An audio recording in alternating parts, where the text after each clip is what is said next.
Monday. One day, as the girl was walking to school, working on her story for the school project, the deadline being today, she had to finish it. She had just finished the last paragraph on the story about the boy who cried wolf.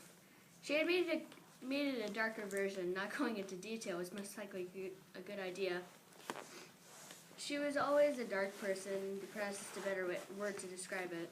She had few friends, and she didn't want to make more. She always seemed to lose the people she held close to her. They would always move away. It was hard to stay in one place all the time in this city. They would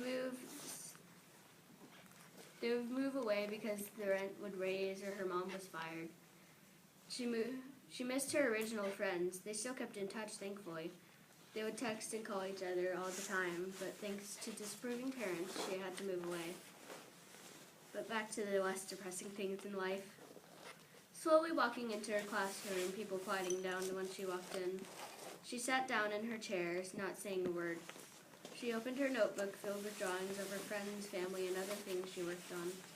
Her teacher was never fond of her, though he made it easier to understand the concepts of all the lessons. Okay, everyone, get out your computers and open the document with your version of the story. Let's begin, he said in a voice she liked to call the old chap voice.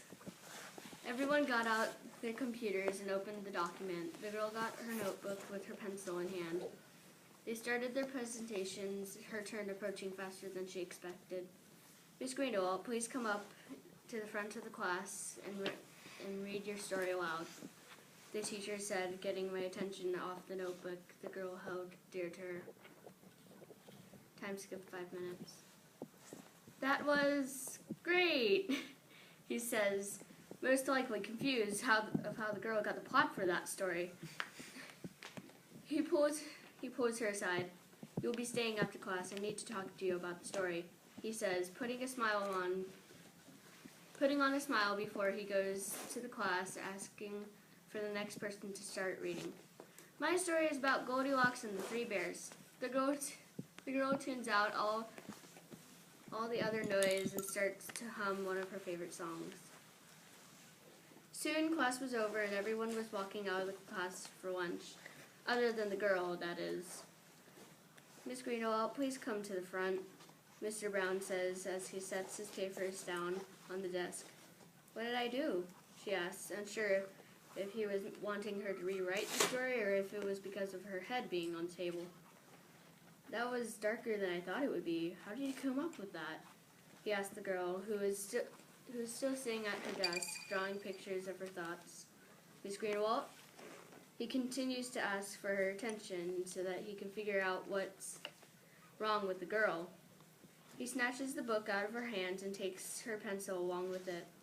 Your mind is too big. You're going to scare one of the students, he says loudly, getting the attention of the teacher next door to the class in most of the time. What's going on in here? Ms. Fisher asks, walking in the classroom. Nothing, Mrs. Fisher. Erin here just made a few choices that are, disappointing, Mr. Brown says. What did she do? Mrs. Fisher asks as Mr. Brown hands her the notebook, opening it to the page my story was on. She didn't do anything, she says as she hands me the notebook.